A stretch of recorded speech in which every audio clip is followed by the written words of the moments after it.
നിലമ്പൂരിൽ എം സ്വരാജിന് ഉജ്ജ്വല വിജയമുണ്ടാകുമെന്ന് A Rahim M P.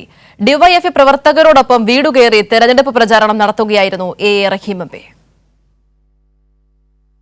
Nilambur നഗരസഭയിലായിരുന്നു പ്രചരണം. ഡിവൈഎഫ്ഐ പ്രവർത്തകരോടൊപ്പം വീടുകൾ കയറി വോട്ട് ചോദിച്ചു. കേരളത്തിലെ ഇടതു സർക്കാരിന്റെ വികസന നേട്ടങ്ങൾ പങ്കുവച്ചു.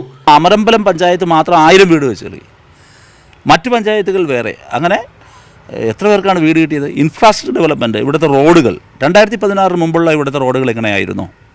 മലയോര ഹൈവേ യാഥാർത്ഥ്യമായി. ആ മലയോര ഹൈവേ നിലമ്പൂരിലൂടെ കടന്നു പോവുകയാണ്. മലയോര ഹൈവേ മാത്രമല്ല, ഉൾ റോഡുകളിൽ പോലും റബ്ബറൈസ്ഡായ റോഡുകൾ. ഈ മാറ്റമുണ്ടായത് എപ്പോഴെന്ന് ഇവിടുത്തെ ജനങ്ങൾക്കറിയാം. മുൻപൊരു മന്ത്രി ഈ മണ്ഡലത്തെ പ്രതിനിധീകരിച്ചിരുന്നു.